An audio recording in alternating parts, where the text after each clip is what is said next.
I'm John Doomer, and this is my wife, Kathy Doomer, and we own the Ridge Tree Farm. It's 40 acres. It's north of North Plains in Washington County, and we've owned it since 2008. We bought it from Hampton, and so before we owned it, Hampton owned it. It was logged in 2000 and replanted in 2002, and when we bought it in 2008, it had 6 or 7 year old trees on it. It was probably logged 50 years before that as well, but we don't have any record of that. Hampton apparently bought the property from a private land, from a person like ourselves in the early 90s. And so we've got a few objectives. One of them is to make some money on this adventure, but maybe that's changed a little bit since we bought the property actually and learned a little bit more. We're kind of rookie tree farmers still, kind of getting this all figured out. But what we've found is that it's much more a journey than a destination, and it's been kind of an interesting ride learning about forestry, silviculture, the animals that are out here, the natural resources, and also meeting all of the people that are trying to do kind of the same thing we are. It's been a lot of fun to work with them and to get to know them. It's good to learn from other people's mistakes but also their successes as we go. Just learned that we got a grant from the NRCS to do some thinning.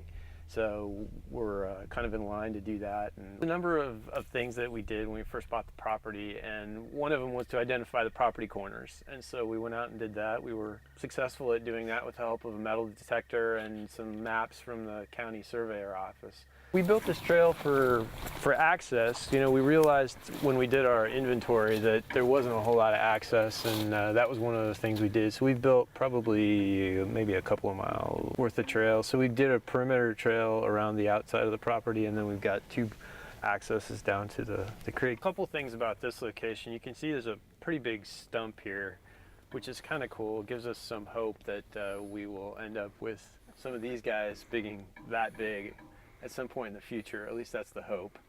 And then this tree is actually kind of interesting in that I had my dad out here helping us to build the trail, and he couldn't bear to kill one tree for our trail, so it stays. so the trail goes around the tree.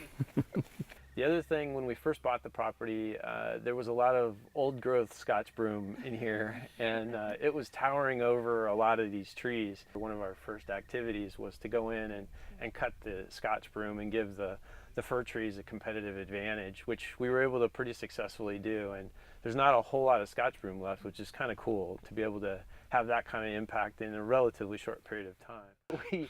We did an inventory, and we put together a management plan. We took a look at what was there, and we counted all of the trees, all of the dead trees, and we found out that we had root rot, laminated root rot, we have armillaria, and we also have black stain. So it's not been a complete bed of roses here, but it's been interesting to investigate what's going on and to really try to figure out how to deal with some of these things.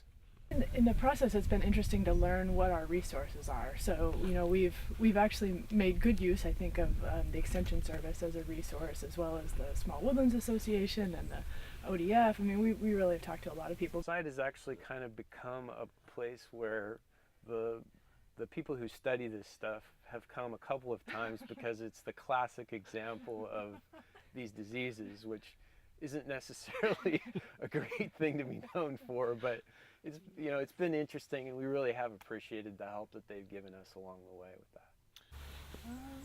Well, we have a beaver down in the creek, which he's pretty much restricted himself to taking down the trees within the riparian zone, so we've decided we like him.